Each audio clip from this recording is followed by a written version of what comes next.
A woman in church who is single, there's plenty of single guys out there that are interested. The singleness is not usually because people don't want to get married or people can't find someone to marry. It's because they're not that interested.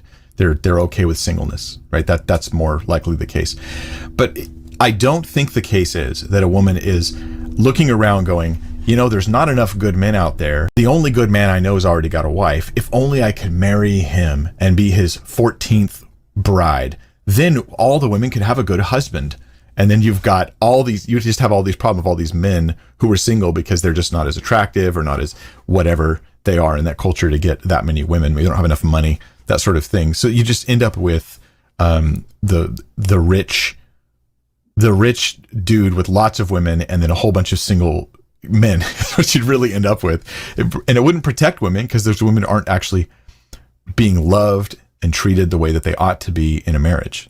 It's weird. Yeah, so I just wanted to point this out. First, he says that the women are single because they don't want to be married. So right now we know numbers don't lie. The marriage rate is the lowest it's ever been in history. 5 out of every 1,000 people are getting married every year.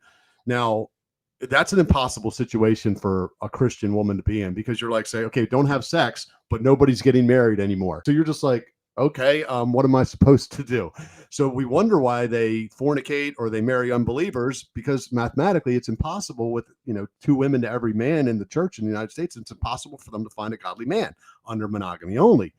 So he's saying that women are just single because they want to be. That's fantasy world, Mike. It's completely unrealistic. These women want to be married. They want to have kids. They want to, build a family and have a covering. I know this. I live this world. I wrote the book, Why Waiting Works. I have 4,000 people in my Waiting Works community. 99% of them are women that are waiting to have sex, and there's no men out there that are marrying them. So that's a little ridiculous. But he said earlier in the video, he said no women will go for this. But then later he says you'll just have all the women with the rich men, and then the other men will be left out. It can't be both. And either none of them will go for it, or they'll be with the rich men, but it can't be both. He completely contradicted himself there.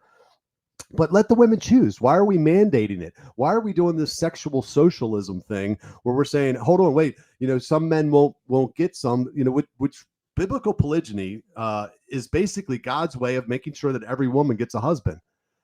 Prescriptive monogamy is the opposite. It's to make sure that every man gets a wife. It literally reverses God's order.